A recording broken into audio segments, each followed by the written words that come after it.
자, 이제 오는 수요일에 우리나라의 대통령을 뽑는 대선이 그렇게 다가오고 있습니다. 뭐 어제 사전 투표 하신 분들도 있을 텐데 저도 사전 투표를 하긴 했습니다.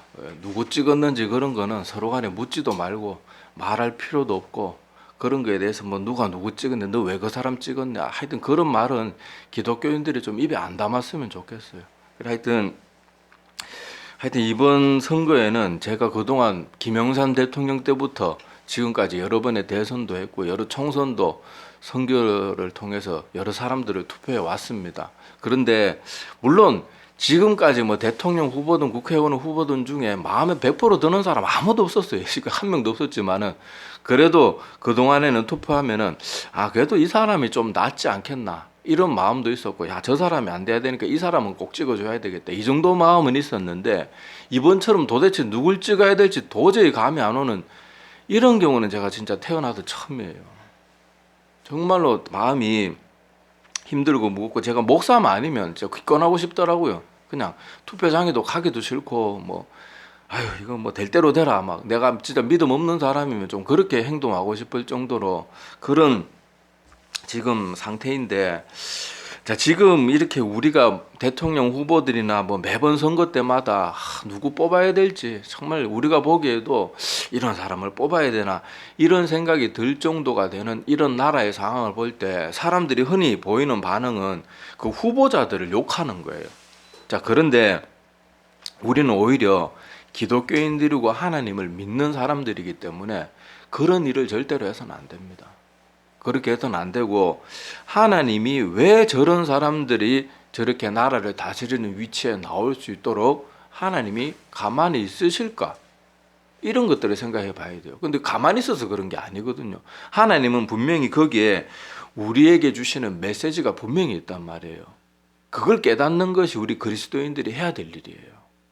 자, 여러분 성경을 좀 읽어보신 분들이라 그러면 한번 가만히 구약의 역사를, 이스라엘 백성들의 역사를 가만히 생각해 보세요. 악한 왕들이 어느 때 많이 세워졌습니까? 어느 때 많이 세워졌어요? 이스라엘 백성들이 하나님을 떠나고 우상 숭배에 빠지고 그랬을 때 악한 왕들이 많이 세워집니다. 그리고 선한 왕들은 어느 때 세워져요? 이스라엘 백성들이 단합해갖고 이제 우리 하나님만 믿겠습니다 하면은 선한 지도자들이 세워집니다. 물론 사사기 때나 이스라엘이 극도로 타락했던 시대도 요시아 왕과 같은 그런 사람들이 세워지기도 해요. 하나님이 그들을 구하고 깨닫도록 하기 위해서 그런 지도자들을, 훌륭한 지도자들을 가끔씩 세우기도 합니다. 그런데 백성들이 온전히 돌이키지 않으면 어떻게 돼요? 곧 그 선한 지도자들이, 이런 사람들은요, 금세 또 역사의 뒤안길로 사라져 버리고요, 계속해서 나라가 타락하고 결국에는 이스라엘이 어떻게 됩니까? 나라가 멸망하는 지경에 이릅니다. 이것들을 볼 때 여러분, 이렇게 악한 왕들이나 악한 지도자들이나 이 뭐 나라가 부패하고 이러는 것의 원인이 그렇다 그러면 누구에게 있을 것 같아요? 성경 전체 흐름을 통해서 따져보면 악한 지도자들이나 악한 왕들이나 악한 대통령이나 지금 러시아 푸틴도 보세요. 저런 사람들이 왜 저런 무소불위의 권력을 가지고 자기들 멋대로 활개치는 이런 일들이 왜 일어났을까요? 왜 일어날까요? 여러분 알다시피 러시아가 기독교 국가였습니다. 그런데 러시아가 왜 공산주의가 되었어요? 러시아의 부호들이 기독교 잘 믿고 말은 기독교인이라고 하는데 부자들이 자기들끼리만 잘 먹고 잘 살고 노동자들을 너무 외면한 거예요. 그러니까 공산주의가 뭡니까?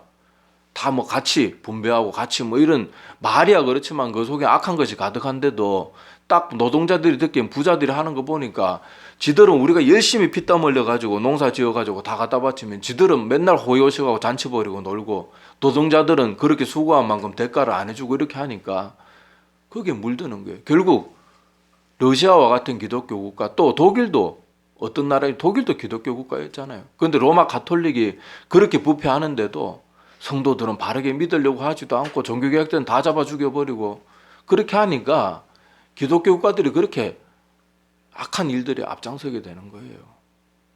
이 모든 것들을 가만히 보면요, 누구에게 문제가 있는 거예요? 악한 지도를 세워지는 것은 하나님의 백성들이 하나님 뜻대로 살지 않을 때 항상 이런 일들이 생겨난다는 것을 꼭 기억해야 됩니다.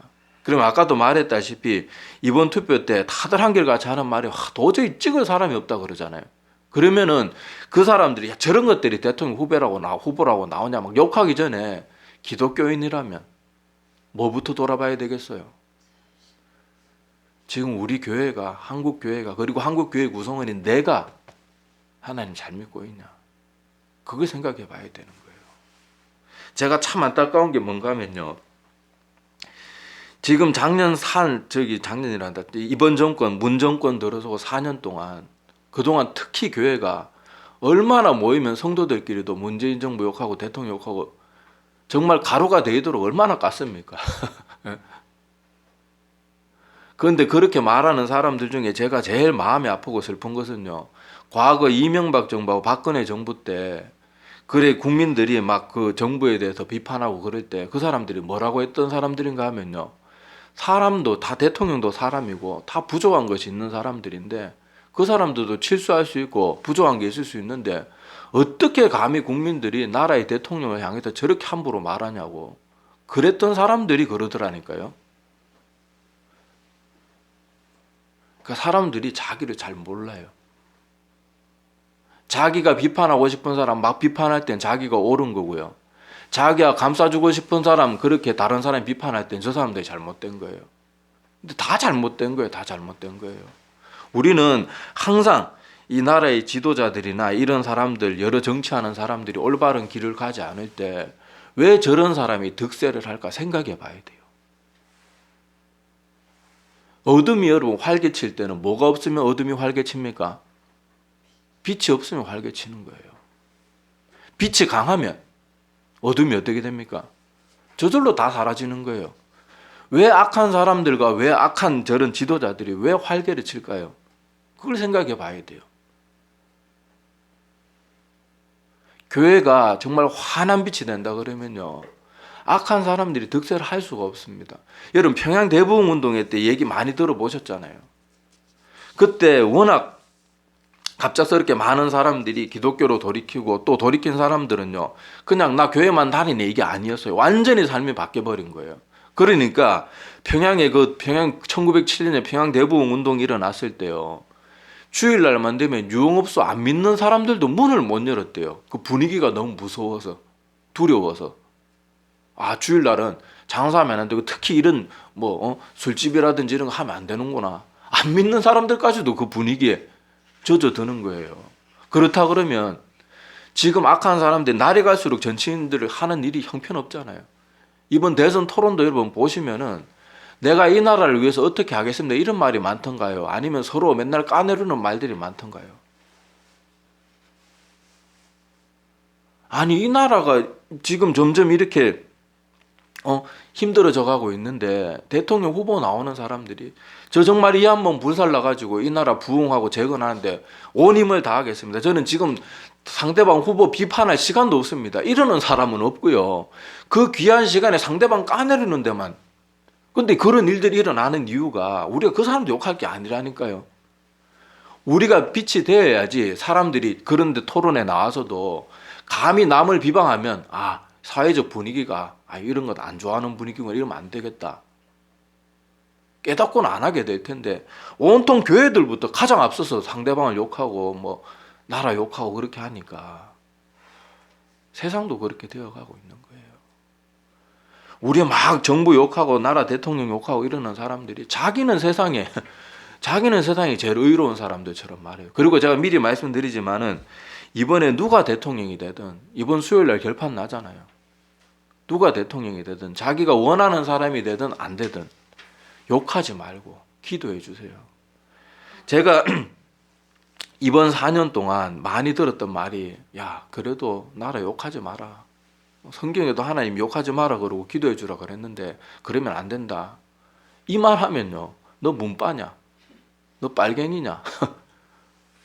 아니 저라고 세상 돌아가는 물정 모르는 사람도 아니고 저도 나름 그렇게 아주 똑똑한 사람 아니어도 그래도 약간은 똑똑한 사람 속한다고 생각해요. 저라고 왜 세상 돌아가는 걸 저라고 왜 욕 안 하고 싶겠어요. 속에 부글부글 끓는 게 저도 많습니다. 그런데도 저는 성경대로 하려고 애를 쓰고 욕하지 말자, 그러지 말고 기도해 주십시다. 아니 성경대로 말하면 문바래요. 그래서 제가 미리 말씀드려요. 미리. 이번에 누가 되든 저는 앞으로도 똑같이 얘기할 거예요. 이번에 누가 대통령이 될지 모르지만 그 대통령이 이 나라 잘 이끌어가야 될 거예요. 그렇게 되기를 또 저는 기도하고 있고, 또 그 사람이 실수한다 그래도 저는 막 욕하고 비판하지 않을 겁니다. 기도해 줄 거예요. 속으로에 저도 생각이 있죠. 왜 저런 식으로 행동할까? 저도 생각이 있죠. 그런데 우리가 입으로 같이 욕해본들 그게 무슨 소용이 있고 내 영혼만 더럽혀지는 거예요. 성도들이 모여가지고 시컷 나라 욕하고 나서 무슨 거기 은혜가 있고 성도들 얼굴에 무슨 화평이 있던가요? 이제 우리가 그런 잘못된 실수를 더 이상 반복해서는 잘 됐어요. 이제 문재인 정부도 끝났어요. 이제는 제가 미리 말하잖아요. 누가 되든 어떤 모습으로 가든 욕먹을 짓을 해도 욕하지 말아야 돼요. 우리 기독교인들만큼은 위에서 기도해 줘야 돼요. 미리 말씀드립니다. 뭐 이제는 내가 문재인 정부 들어서고 나서 욕하지 마라 그랬다 그러니까 뭐 자꾸 문바라 그러고 이상한 쪽으로 사람을 막 몰아가는데 전 문재인 찍지도 않았어요. 저는 누구 찍었는지는 말하겠지만은, 그러니까 제발 그렇게 하지 말고요. 자, 우리 오늘 말씀을 한번 돌아봅시다. 왜 우리가 이렇게 함부로 나라를 욕하고 지도자들이 욕해서는 안 되는지, 왜 기도해 줘야 되는지 말씀으로 돌아가 보자고요. 말씀으로. 자, 오늘 말씀을 한번 보세요. 이게 본문 말씀 화면에 띄어져 있지만은 자, 여기 보면 자, 빌라도가 자기가 꼴의 로마 총독이라고 감히 만군의 여호와 하나님의 아들 앞에서 지금 깝죽거리고 있어요. 자, 뭐라고 깝죽거리는가 하면, 야, 내 말 한마디면 네가 죽고 사는 문제가 내 입 한마디에 달려있다. 너 지금 정신 못 차리냐? 내가 묻는 말에 대답해. 지금 이런 분위기예요. 그런데 예수님이 뭐라고 대답합니까? 자, 11절 우리 한번 같이 한번 읽어보겠습니다. 자, 시작. 대답하시되 위에서 주지 아니하셨더라면 나를 해할 권한이 없었으리니 그러므로 나를 내게 넘겨준 자의 죄는 더 크다 하니라. 아멘. 자, 여기 보면 예수님께서 지금 지가 로마 총독이라고 깝죽거리는 그 빌라도 앞에서 예수님이 뭐라 그래요? 너의 그 자리 하나님께서 주지 아니하셨더라면 너는 그 자리에 있을 수도 없는 존재야. 그런 뜻이에요. 자, 그러면 여러분 빌라도가 성경 복음서를 보면 어떤 일을 했던 사람들입니까? 로마 총독으로서요. 이스라엘 백성들을 괴롭히고 성경에도 얼핏얼핏 나오지만은요. 유대인들을 학살하기도 했습니다. 그것도 하나님의 성전에서. 그런데 그 권세도 누가 줬다고요? 하나님이 주셨대요. 우리는 잘 이해가 안 되겠지만은요. 이스라엘 백성들을 하나님의 그 거룩한 성전에서 잡아서 학살하는 그 권세도 누가 줬다고요? 하나님이 주셨대요. 이거 누가 말한 거예요? 아니 유대인들이 말한 것도 아니고 예수님이 직접 말씀하신 거예요. 네 권세는 하나님이 허락하신 거다. 악한 권세도 누구로부터 나왔다는 거예요? 하나님께로부터 나왔다는 거예요. 하나님께로부터. 이걸 우리가 잘 기억해 보시기를 바라고. 자, 성경 한 군데를 더 보겠습니다. 자, 우리 다니엘서 4장은 보면요. 다니엘이 기록하긴 했지만은 다니엘서 4장의 내용은요. 느부갓네살 왕이 조서로 쓴 내용을 그대로 옮겨 놓은 거예요. 그러니까 다니엘서 4장은요. 옮겨 적은 사람은 다니엘이지만 말한 사람은 느부갓네살의 내용이 기록이 되어 있습니다. 자, 느부갓네살이 어떤 사람이었는가 하면, 자, 구약 성경을 좀 아시는 분은 누군지 말 안 해도 잘 아시겠지만은, 자, 한번 간단하게 설명을 드리면, 이스라엘 그 나라를 공격해가지고 이스라엘을 멸망시키고 그 땅에 유대인들의 많은 사람들 중에 조금이라도 사람 구실 만한, 할 수 있을 만한 사람들은 다 포로로 붙잡아갔던 무시무시한 사람이에요. 구약 성경 읽어보신 분들은 잘 아실 거예요.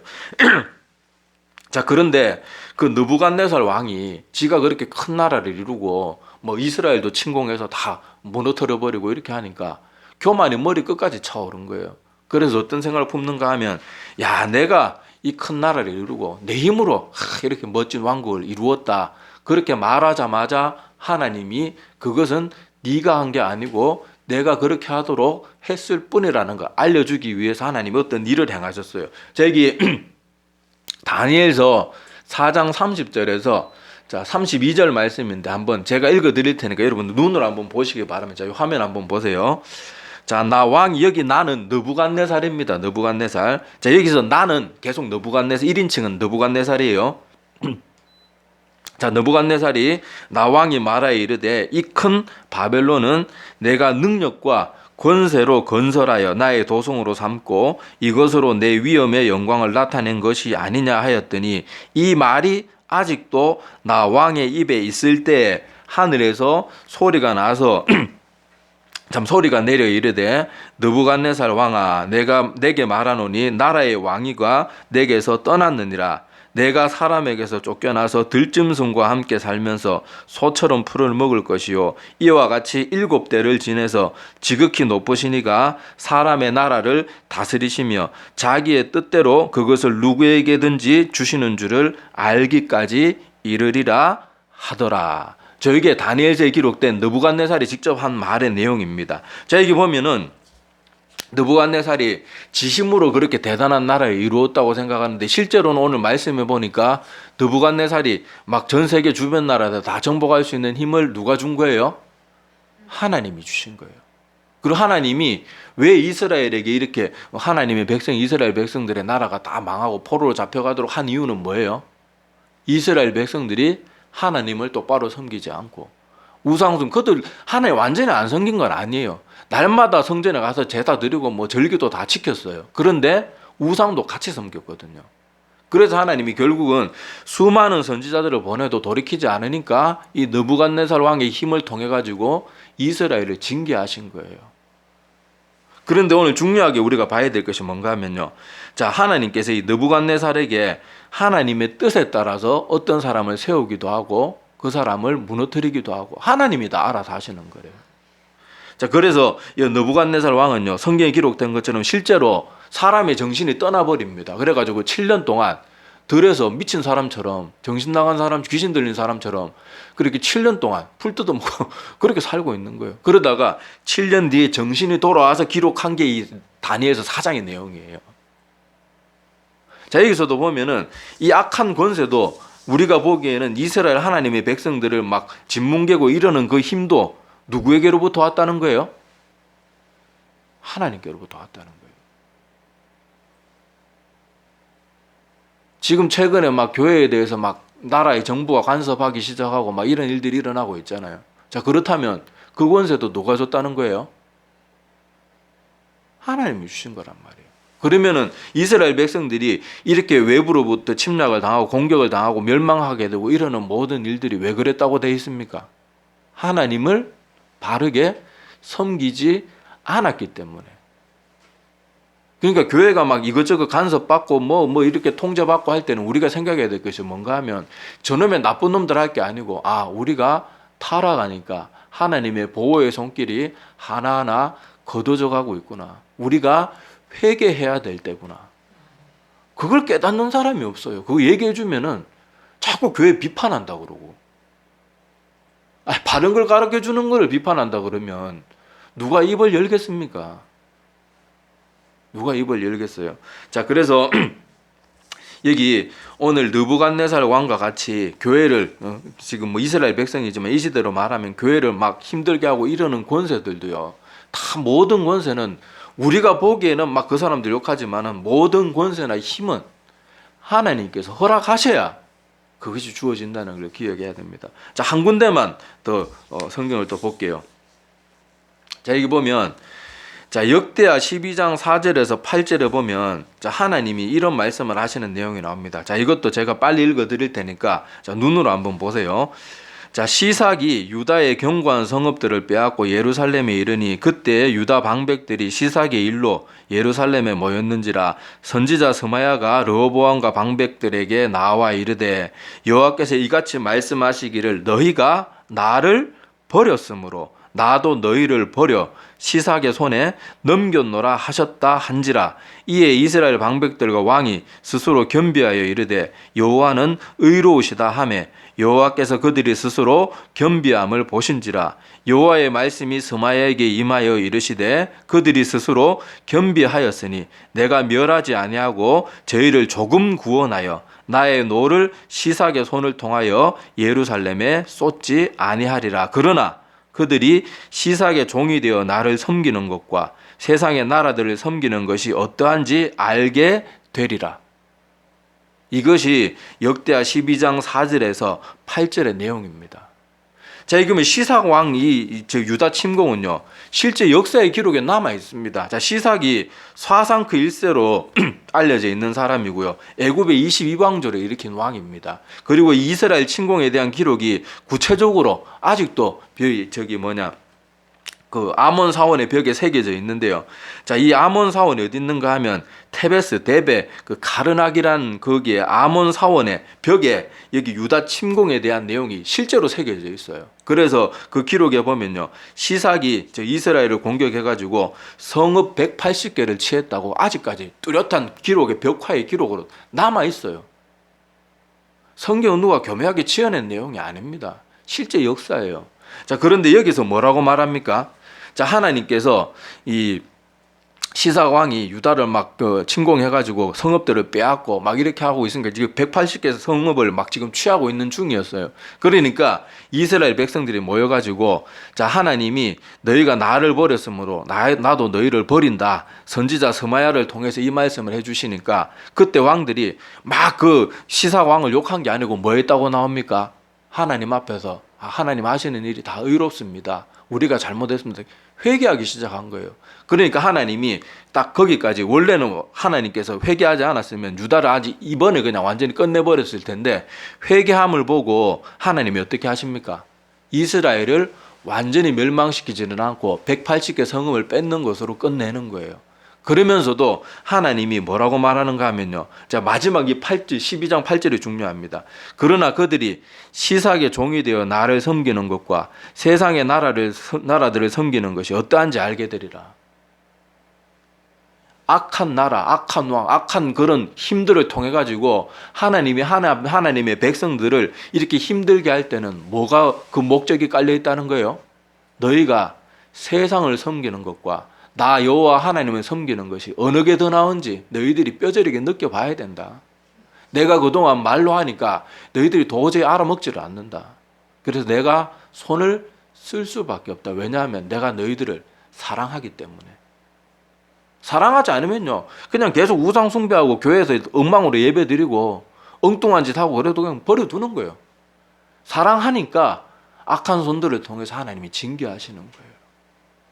그래서 다시, 자, 오늘 처음의 말씀으로 돌아가자 그러면요, 자, 지금 우리가 투표할 때 뭐 나라의 정부나 국회의원들이 하는 일들 보면 솔직히 얼마나 형편없는 모습 많습니까? 그때 우리는 욕해야 될 게 아니고 뭘 생각해야 돼요? 우리가 똑바로 살지. 세상 사람들은 신경 쓰지 마세요.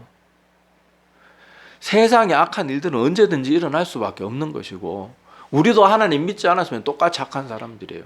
그런데 세상에 여러분, 악이 더 활개를 치는 거, 아까도 말씀드렸지만은 뭐가 약해지면 어둠이 활개를 치는 거예요? 빛이 없으면 어둠이 활개치고, 빛이 약해지면 어둠이 더 짙어지는 거예요. 그러니까 우리가 세상에 일어나는 사람들, 와, 어떻게 저딴 인간이, 어떻게 저런 인간이 나라의 지도자고 저런 것들이 나라의 대통령 이러면서 모인 자리에서 성도들이 왜 자꾸 악을 입에 담냐고요. 왜 서서의 영혼을 같이 더럽히면서 같이 좋아하고요. 왜 그러냐고요. 우리는 그때 하나님이 이런 일들이 일어나는 걸 보면서, 또 그런 악한 사람들이 자꾸 교회에 손대기 시작하는 걸 보면서, 하나님 우리 보고 뭘 하기를 원하시겠어요? 욕하기를 원하시겠습니까? 아니에요. 너희들이 정신 차리고 회개해야 된다. 지금 한국 교회를 가만히 보세요. 어떤 사람은 제가 한국교회 가만히 보라 그러면 젊은 목사가 시건방지다고 맨날 싫어하는 거 있는 거 알아요. 알아도 저는 할 말은 해야 됩니다. 제가 뭐 사람 눈치 보려고 이 자리에 있는 것도 아니고. 자, 여러분 가만히 뭐 딴 거 볼 필요도 없고요. 이 김천 지역에서도 한번 무슨 부흥 집회 때마다 오는 강사 목사님들 한번 가만히 보세요. 정말 영혼을 사랑해가지고요, 그 영혼들의 회개와 영혼 구원을 위해서 복음을 외치는 그런 목사들이 많던가요? 맨날 무슨 축복. 제가 말 안 해도 아마 여러분 다 아실 거예요.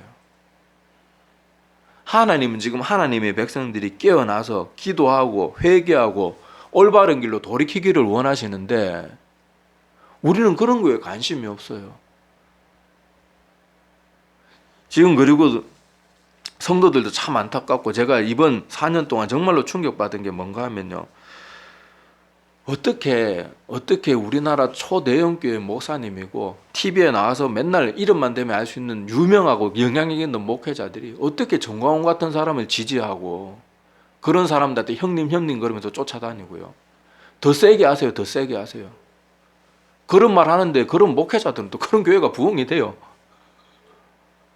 그러면서 저 목사님은 깨있는 목사님이구나. 얘 보수적인 보수파에 몸담고 있는 목사님이구나. 아니요. 성경은 그렇게 가르치라고 하지 않아요. 성경은요, 나라를 위해서, 지도자들을 위해서 기도하라고 가르쳤지, 목회자가 설교 강단에서 정부 욕하고 뭐 비판하고 그러라고 성경은 절대 가르치지 않습니다. 자, 우리 성경 한 구절 또 볼게요.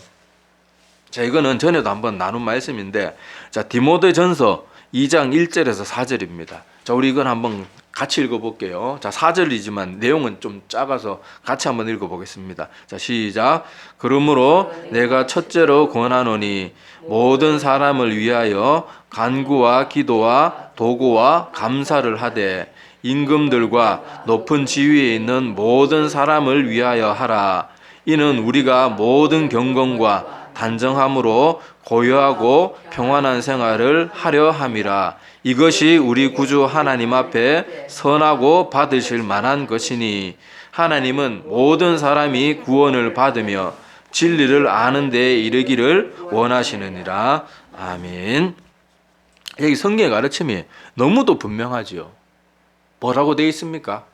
여기 뭐라고 되어 있어요? 첫 번째로 권하는데 너희들이 첫 번째로 너희 영혼을 위해서 기도하라고 되어 있지 않고 뭘 위해서 기도하라고 되어 있어요? 여기 보면 모든 사람을 기도와 간구 감사를 하고, 여기 뭐 불평하란 말 어디 있습니까? 기도와 도구와 감사를 하되 특별히 첫 번째로 기도해야 될 것이 임금과 높은 지위에 있는 모든 사람을 위하여 하라. 예외가 없어요. 임금들과 높은 지위에 있는 사람들은 누구든지 예외 없이 저 인간은 내가 저 인간 위해서는 기도 못하는 이게 아니에요. 모든 사람을 위해서 기도하라 그랬는데 이때 당시 임금들과 높은 지위에 있는 사람들이 어떤 사람들이었을까요? 사도 바울 시절에 어떤 사람들이었을까요?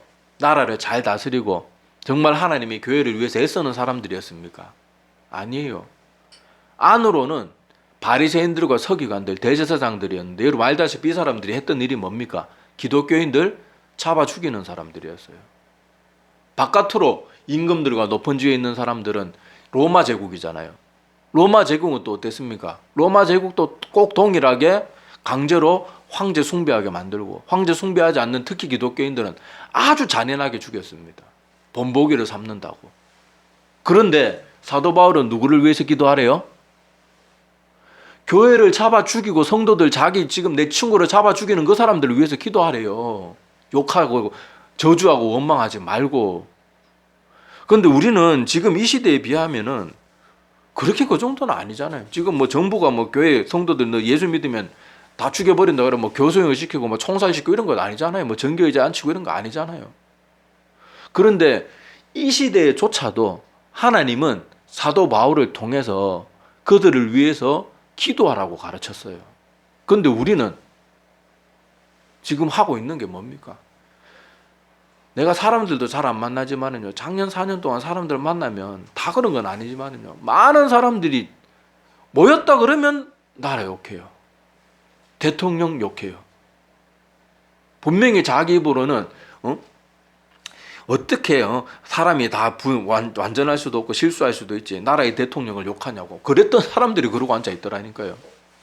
그러니까 자기 마음에 드는 사람들을 어떻게든 보호해주고 자기 마음에 안 드는 사람들은 엄청나게 욕해도 괜찮은 거예요. 그게 어떻게 그렇게 일관성 없는 모습을 가질 수 있어요, 사람이.